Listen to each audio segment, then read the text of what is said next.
할렐루야. 찬양 은혜스럽고 힘있게 잘 있었습니다.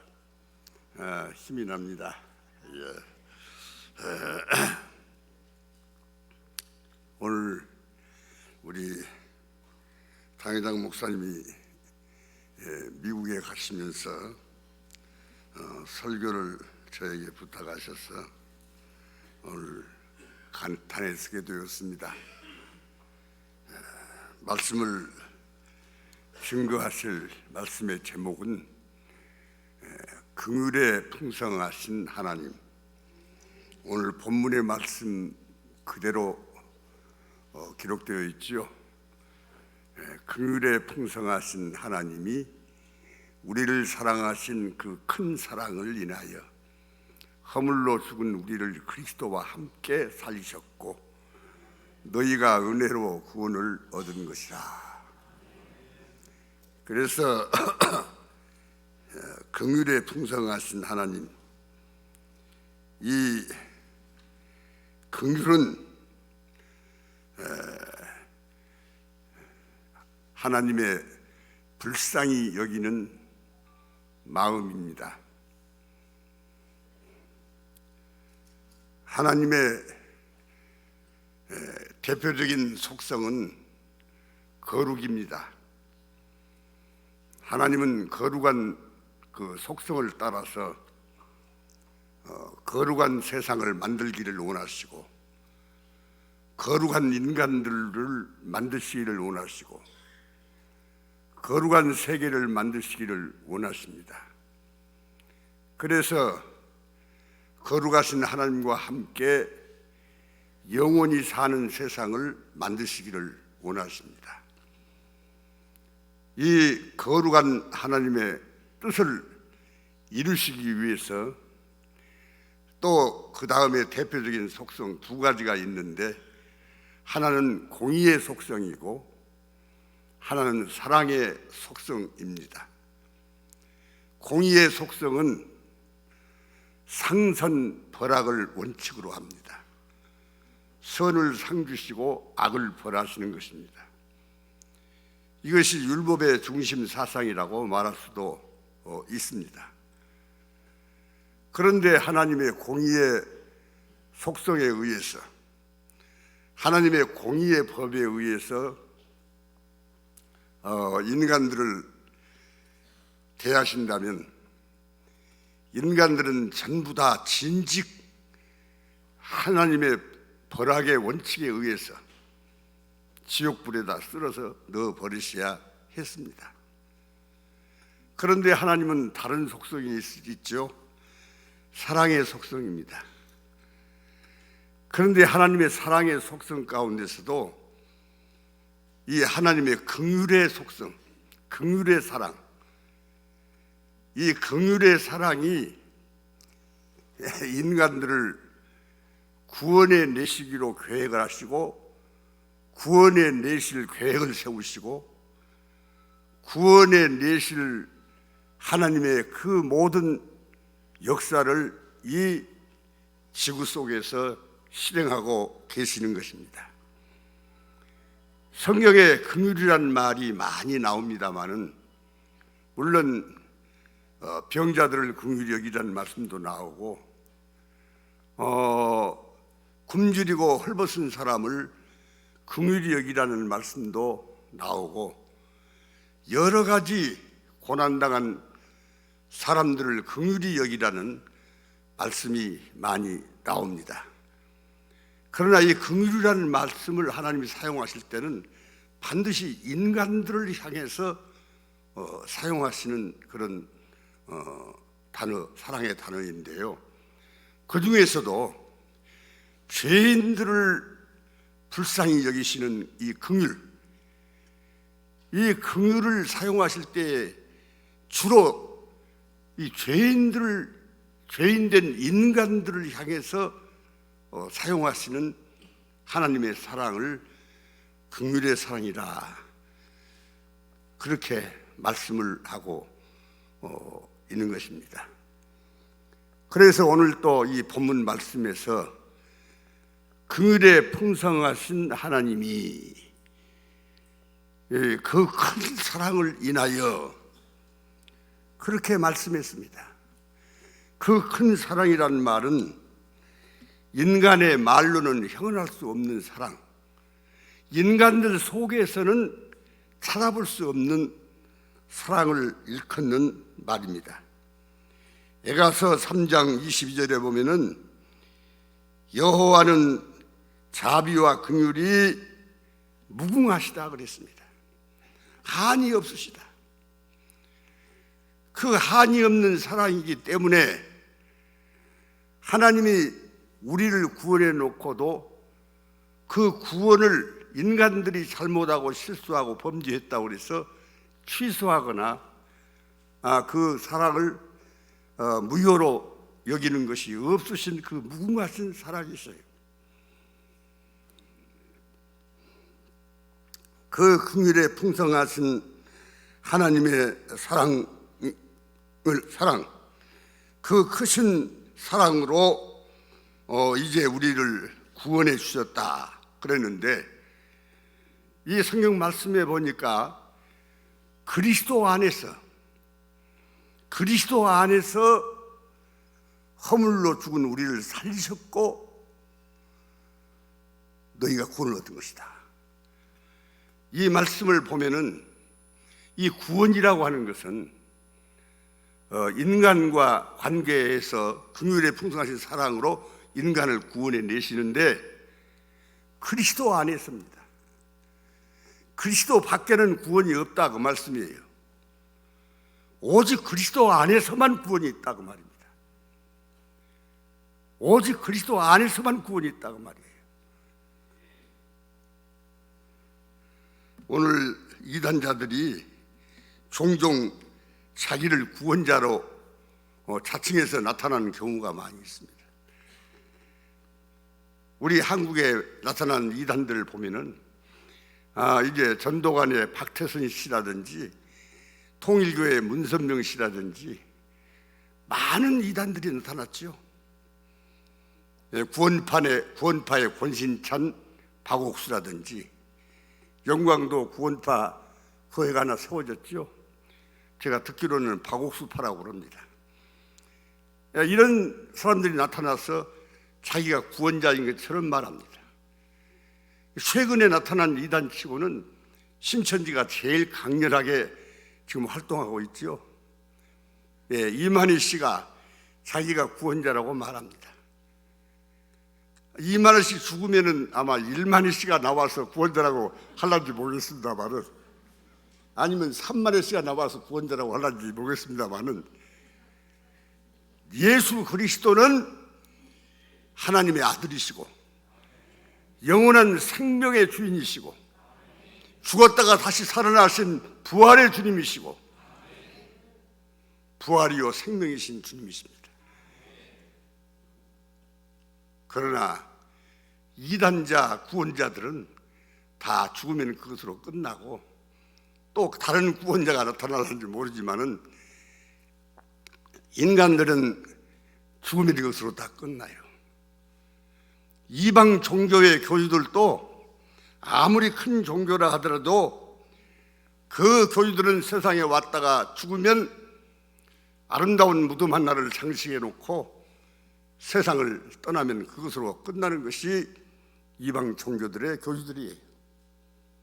그러나 예수님은 부활이요 생명이시죠. 지난주에 부활주일 시켰죠. 길이요 진리요 생명이시죠. 영원한 생명이시죠.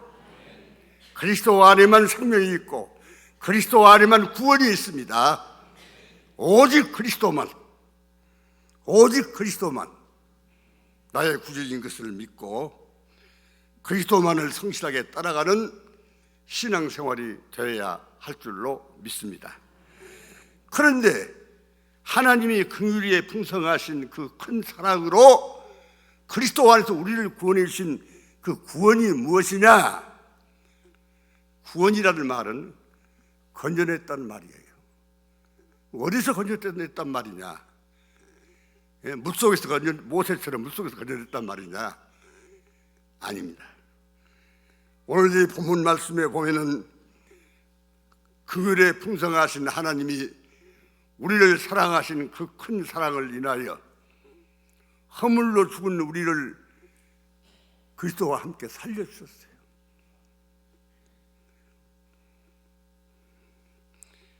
이게 이 본문 말씀 1절에 너희의 허물과 죄로 죽었던 너희를 살리셨도다, 허물과 죄로 죽었던 너희를 살리셨도다 라고 말씀을 했습니다. 그런데 죄로 죽었으면 죄로 죽었지, 허물과 죄로 죽었다고 해서 두 가지를 꼭 거기다 결부시켜 놓은 이유가 무엇인가? 그러면 허물과 죄는 그 근본적으로 성격이 달라요. 허물이라고 하는 것은 헬라어에 보면은 파라프토마라고 하는 단어를 쓰는데, 이 말은 끊어졌다는 뜻이에요. 이것은 무엇을 말합니까? 생명의 근본 되시는 하나님과 관계가 끊어진 것을 허물이라고 해요. 우리가 얼른 생각할 때 허물 그러면 죄보다는 좀 가벼운 부드러운 어떤 죄같이 뭐 과실이나 그런 것처럼 생각하기가 쉬운데 그런 게 아니에요. 하나님과 관계가 끊어지는 것, 인간들이 범죄함으로 말미암아 하나님과 관계가 끊어졌어요. 하나님과 관계가 단절되었어요. 인간들이 하나님의 품 안을 멀리 떠났어요. 그래서 영적인 죽음이 거기서부터 시작된 거예요. 그래서 이 하나님과 관계가 끊어진 인간들은 하나님 없이 사는 생활 속에서 사탄과 함께 사는 생활 속에서 모든 죄를 짓게 된 것이에요. 그래서 여기 이제 5절에 가서 이제 보면은 허물로 죽은 너희를 그리스도와 함께 살리셨고, 거기서는 죄라는 말이 안 나와요. 허물이라는 말만 나오지. 그러니까 인간들이 인간 관계에서 여러 가지 죄를 짓기 전에 하나님과 끊어진 상태의 죄를 허물이라고 그러는데, 5절에서는 허물로 죽은 너희를 그리스도와 함께 살리셨다. 그 말은 예수님 하나님의 긍휼이 풍성하신 하나님의 그 큰 사랑을 인해서 그리스도 안에서 하나님과 우리가 접붙임을 당하는 거예요. 다시 하나님과 우리가 이제 하나가 된 거예요. 하나님과 다시 교제가 이루어지는 거예요. 하나님의 자녀가 된 것입니다. 이것이 큰 복 중에 복인 줄로 믿습니다. 그런데 그리스도를 통해서만이 이 아름다운 구원의 역사가 이루어진 것이라 그 말입니다. 우리의 구원은 제일 중요한 것이, 첫째는 사망에서 생명으로 옮겨지는 거예요. 사망에서 생명으로 옮겨지는 것. 이걸 가리켜서 본문 말씀에서 살리셨다고 하는 것인데, 영혼을 살린 것을 말해요. 영혼을 살린 것을 말합니다. 그래, 우리는 살리심을 받았어요. 살리심을 받았습니다. 그러나 이 살리심을 받은 것은 구원의 완성은 아니에요. 구원의 시작이고 구원의 진행이고, 구원의 완성은 부활의 참전자가 되시는 예수님과 함께 우리도 부활에 참여하게 될 때에, 우리 육신이 다시 살아나게 될 때에 우리 구원이 완성될 줄로 믿습니다.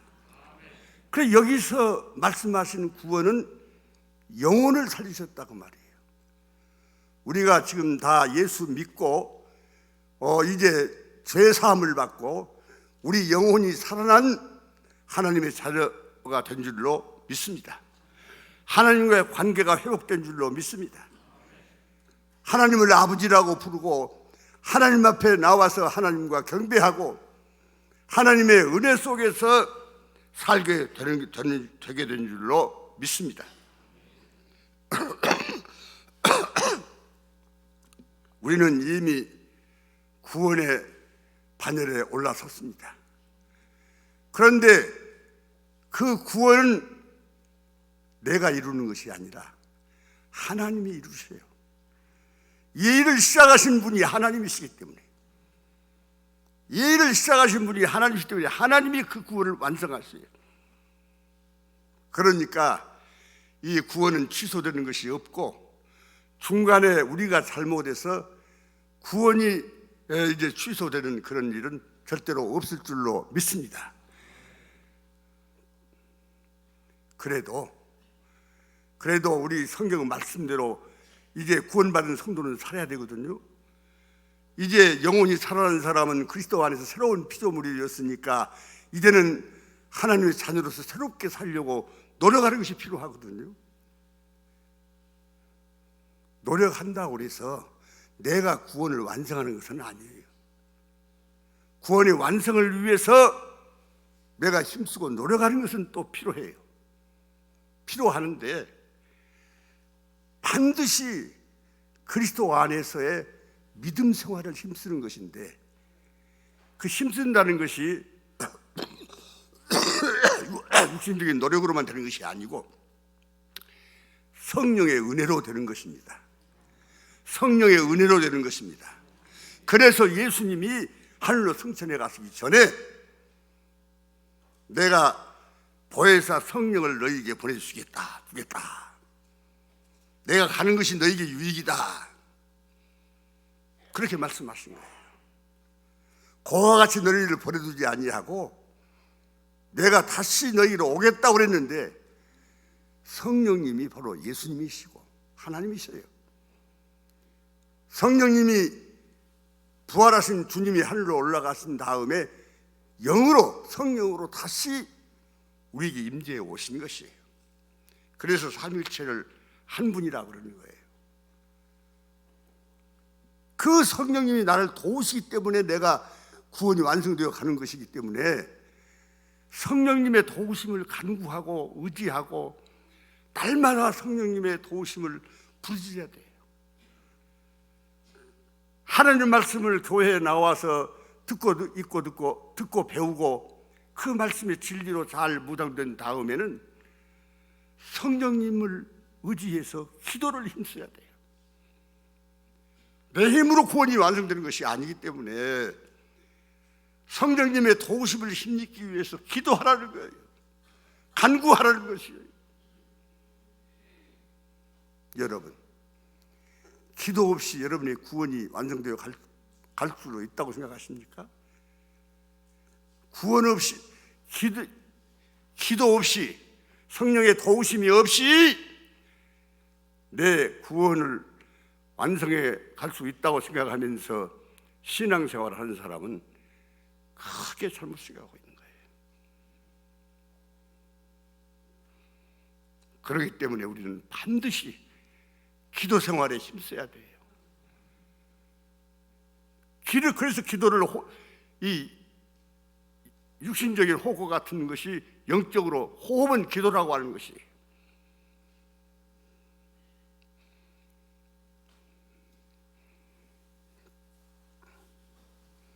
지금은 얼마나 기도하는 분들이 많은가 모르겠습니다. 제가 목회할 때는 매일 새벽 거의 100명 이상씩 기도 생활을 하셨는데 지금은 얼마나 새벽 기도에 나오신가 모르겠습니다. 특별 새벽 기도에 할 때는 이제 그때는 한 우리 교인들이 400~500명, 500명 나올 때 한 400명 이상씩 새벽 기도에 나오셨어요. 제가 항상 여러분에게 말씀드리기를 그러잖아요. 새벽 기도에 마지막으로 나오시기를 힘써야 되고, 만약에 새벽 기도에 못 나오셨으면은 직장 생활하는 사람들은 아침밥 먹고 직장에 가기 전에 좀 일찍 나와서 교회에 들려서 잠시라도 기도하고 직장에 가라고 말이에요. 그것도 안 되면, 시간이 안 되면 저녁에 저녁 식사하고 나와서 교회에 와서 이제 기도하고 저녁에 주무시라고 말이에요. 근데 기도도 꼭 성전 기도를 내가 중요하게 여기는 거예요. 왜? 집에서 기도하는 것은 잠시 형식적으로 하기가 쉽기 때문에. 정말 간절히 진심으로 기도하기가 쉽지 않아요, 집에서는. 저 서양 사람들처럼 뭐 기도실이 따로 집에가 있는 것도 아니고 말입니다.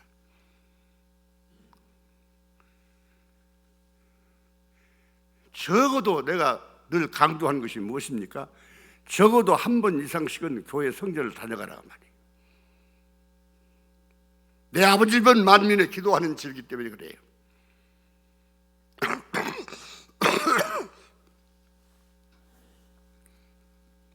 기도에 항상 힘써서 성령의 도우심을 간구하고 성령의 능력을 받아서 죄를 이기고 세상을 이기고 마귀를 이기고 정욕을 이기고 날마다 승리의 생활을 하면서 이 구원의 완성을 향해서 달려가는, 점점 내 신앙이 성화되어가는 그런 성도들이 되시기를 주님의 이름으로 축원합니다. 예, 고린도전서 15장 44절에 보면 몸으로 심고 육의 몸으로 심고 신령한 몸으로 다시 산다, 그렇게 말씀했습니다. 육의 몸이 있은즉 신령한 몸이 있다 그랬어요. 그건 무엇을 말합니까? 신령한 이 육의 몸이 부활하면은 신령한 몸이 된다고 말이에요. 예수님이 부활하신 부활체는 신령한 몸이셔요. 예수님이 우리가 살았을 때 재림이 오시면 이 몸이, 육의 몸이 신령한 몸으로 벼려가 되어서 이제 공중으로 들려 올라갈 줄로 믿습니다. 그러나 우리가 육신이 죽으면 땅에 묻힐 때는 육의 몸이 묻히지만은 다시 무덤에서 부활할 때는 예수님처럼 신령한 몸으로 부활할 줄로 믿습니다. 신령한 몸으로 다시 살아요. 여러분, 예수님이 세상에 계실 때 죽은 자를 살리신 일이 있죠. 죽은 나사로를 살려주셨죠. 나인성 과부의 외아들을 살려주셨죠. 그 살려주신 몸은 육의 몸이에요. 신령한 몸이 아니에요. 그게 다시 죽게 되어 있어요. 그러나 신령한 몸으로 다시 살면 그 신령한 몸은 다시 죽지 아니하고 주님과 함께, 하나님과 함께 영원히 살게 될 줄로 믿습니다. 그 다음에는 이제 이 본문 말씀에 보니까 영혼이 죽어 있을 때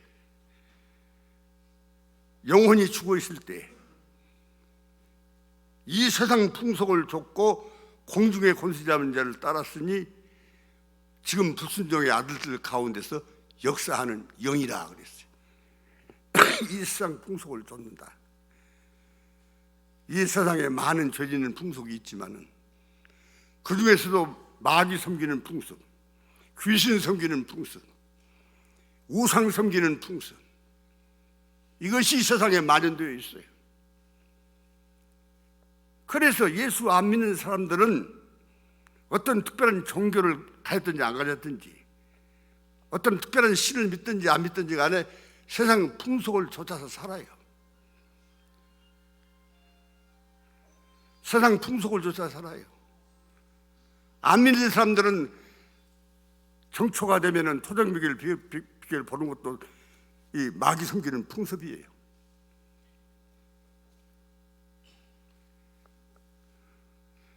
돌아가신 우리 정규호 목사님은요, 회갑이니 한갑이니 그런 말도 못 쓰게 해요. 그 마귀를 섬기는 풍습에서 나오는 그런 언어라고 말이에요. 그냥 60에 성신이면 됐지. 무슨 회갑이니 한갑이니 그런 말을 쓰느냐고 말이에요. 예수 믿는 사람들은 언어부터도 바꿔줘야 한다. 언어부터 바꿔줘야 한다. 무슨 결혼을 앞두고 궁합을 보느니 뭐 이런 거 저런 거 말입니다. 이 세상에 마귀 섬기는 풍습으로 아주 꽉 차 있어요. 자기도 모르는 사이에 마귀를 따르는 거예요. 세상 풍속을 좇고 공중에 권세 잡은 자를 따랐으니 공중에 권세 잡은 자가 마귀예요. 왜 공중에 권세 잡은 자라고 말합니까? 계시록 12장 7절 이하에 보면은요, 하늘에서 전쟁이 있는데 천사장 미가엘과 용이, 마귀를, 사탄을 대표하는 용이 싸움이 벌어져요. 그래가지고서 이 용이, 거기 말씀에 보면은 사탄이라고도 하고 마귀라고도 하고 옛 뱀이라고도 하는 용이 하늘에서 내어 쫓긴다 그랬어요. 내어 쫓겨가지고 공중 권세를 잡고 있어요. 공중 권세를 잡고 있습니다. 그래서 천하를 미혹하고 인간들을 전부 다 미혹해서 이제 인간들을 하나님께서 멀어지게 하고 끊어지게 하고 하나님 배반하고 떠나게 만들고, 그래서 마귀 혀를 순종하고 마귀를 섬기는 여러 가지 세상 풍속에 매여서 인간들이 살게 만들어버리는 거예요. 이런 풍속에 얽매여서, 마귀에게 얽매여서 살 수밖에 없어요, 인간들은. 그러니까 하나님 공경하지 않으면, 하나님 품으로 돌아오지 않으면은 마귀의 지배 아래서, 공중에 권세 잡은 자 이 마귀, 이 용 사탄의 지배 아래서 인간들이 그 풍습을 쫓아서 인생을 사는 거예요. 자기도 모르게 뭐 하나부터 열까지 전부 마귀 섬기는 풍습을 쫓는 거예요.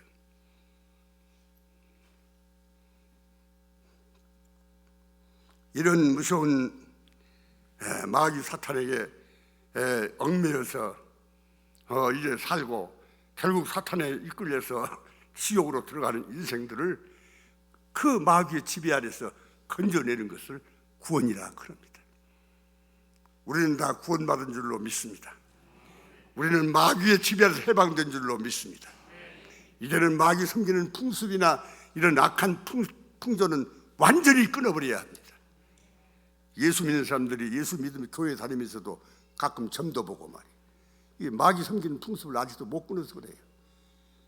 초정벽을 보고 궁합 보고 무슨 사주팔자 보고 이런 짓 하고 말입니다. 아까 자기도 모르는 사이에 마귀 섬기는 풍습 가운데 뭐 혈갑을 샌다, 뭐 한갑을 샌다, 그런 말도 사용하고 말입니다. 완전히 그런 풍습에서 벗어나기가 힘들어요. 3대를 믿어야 그런 풍습에서 완전히 벗어난다, 그런 어려까지 다 변화가 된다, 그런 말도 있습니다. 그래서 3대를 가도 못 고칠 사람도 있을지도 모르겠습니다만은 하여튼 그렇게 어렵고 힘든 거예요, 마귀 지배 아래 벗어나기가.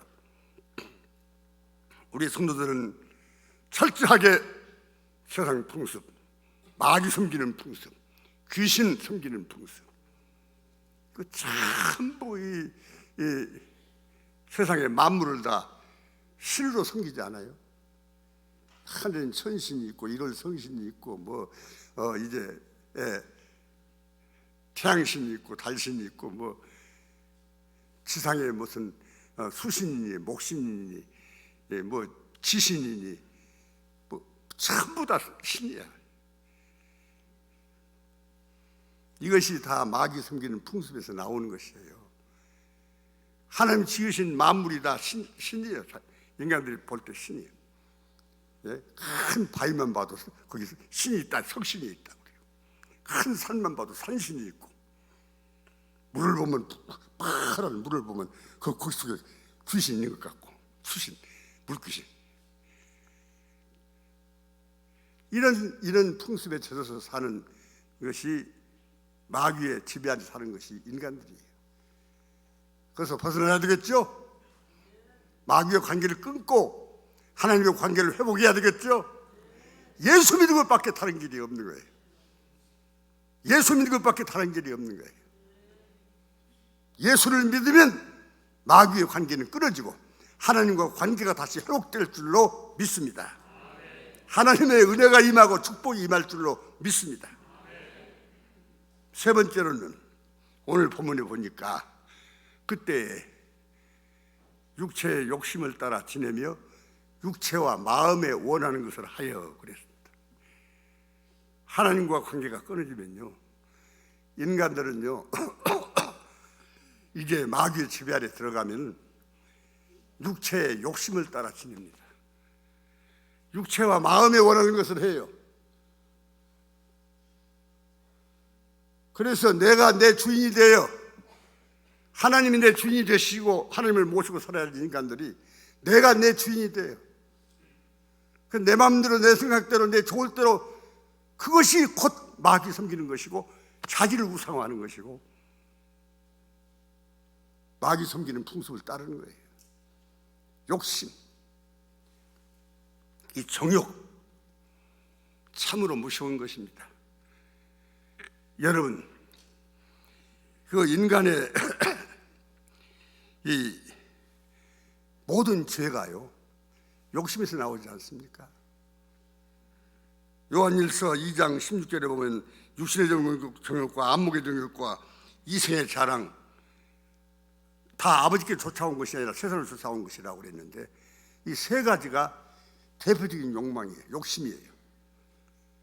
하나는 육신의 정욕이 무욕을 말하고, 안목의 정욕은 색욕을 말하고, 이생의 자랑은 명예욕을 말하는 것이, 이 세 가지의 욕심의 욕망에서 모든 죄가 다 나와요. 오늘날 정치하는 사람들 보세요. 전부 무욕에 사로잡히고 명예욕에 사로잡히고 색욕에 사로잡혀서 얼마나 많은 예수 믿는 사람들 국회에 나오면 다 속지 말아요. 믿는다고 말해서 다 믿는 것이 아니에요. 교회만 다녀서 믿는 건 아니에요. 진실로 믿는 사람이면 그 사람 도와줘야죠. 그러나 웬만큼 예수 믿는 사람들도 전부 그 세계에 들어가면요 육체의 욕심의 노예가 되어가지고 여러 가지 죄 속에 빠져가지고 허우적거리고 그 죄 속에서 벗어나지를 못해요. 골로새 3장 5절에 보면 땅에 있는 지체를 죽이라. 땅에 있는 지체를 죽이라. 땅에 있는 지체가 음란과 부정과 사욕과 악한 정욕과 탐심이니 탐심은 우상숭배이니라. 음란, 음욕, 정욕,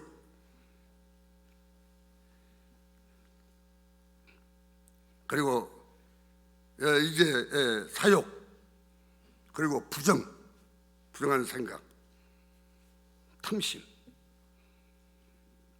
여러분 가운데 탐심을 우상숭배라고 생각하는 사람 있습니까? 탐심에 사로잡혀서요, 탐심에 이끌려서 내가 인생을 산다면 우상숭배하는 사람이라고 성경은 그렇게 말해요. 마귀 섬기는 사람이라고.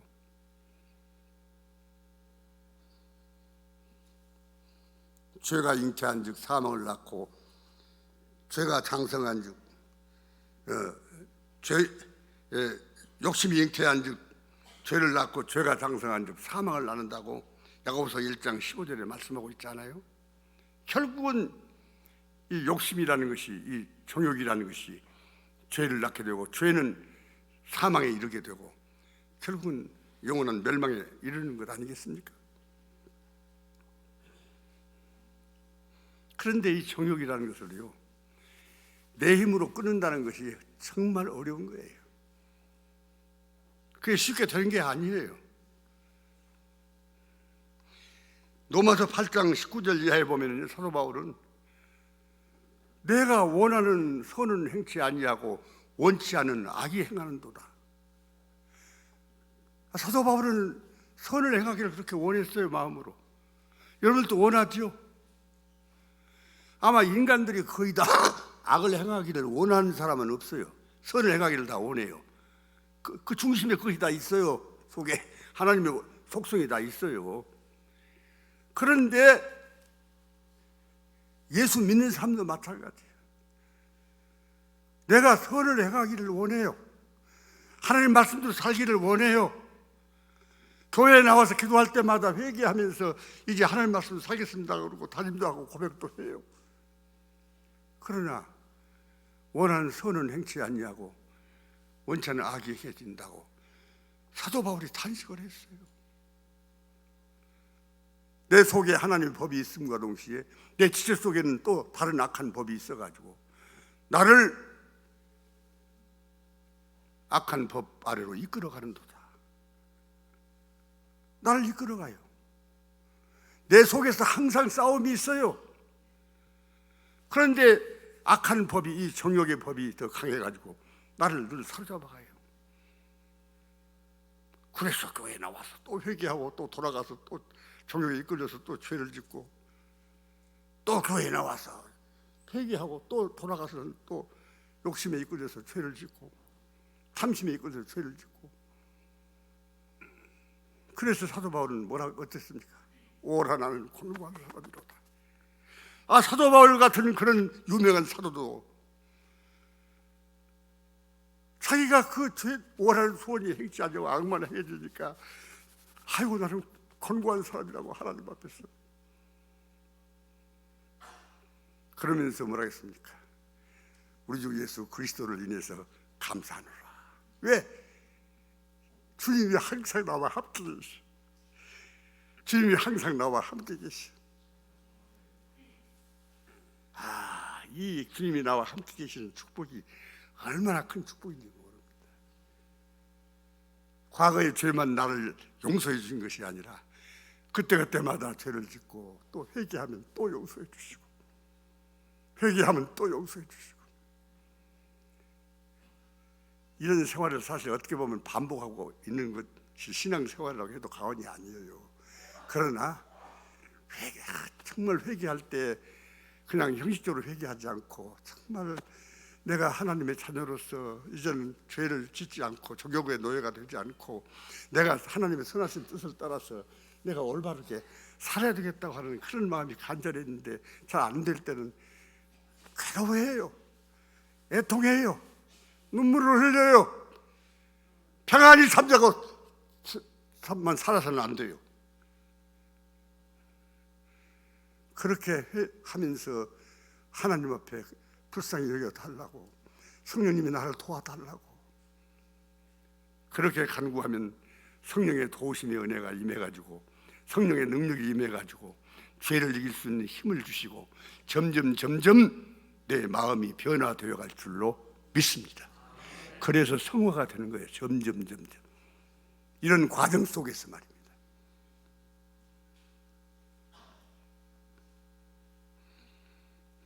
우리 사랑하는 성도들의 심령이 이렇게 날마다 회개하면서 성령을 의지하면서 성령의 도우심을 애타게 간구하면서 늘 변화되고 또 변화되고 성화되고 또 성화되어가는 하나님의 사람들이 다 되시기를 주님의 이름으로 축원합니다. 그렇게 애쓰고 노력할 때 하나님이 우리를 더욱 긍휼히 여기시고 더욱 사랑해 주시고, 그래 네가 내 뜻대로 살려고, 네가 내 말대로 살려고 그렇게 기도하면서 애를 쓰고 있구나. 그걸 보시면서 나를 축복하실 줄로 믿습니다. 성령을 보내서 강권으로 나를 붙들어 주실 줄로 믿습니다. 이런 하나님의 긍휼의 은혜가 계속해서 영원 무궁하도록 주님 앞에 갈 때까지 여러분과 여러분의 가정에 자녀손들에게 풍성하기를 주님의 이름으로 축원합니다. 이 긍휼의 은혜와 함께 만 가지 복이 우리 성도들과 성도의 가정에 임하기를 주님의 이름으로 축원합니다. 축원합니다. 기도하겠습니다.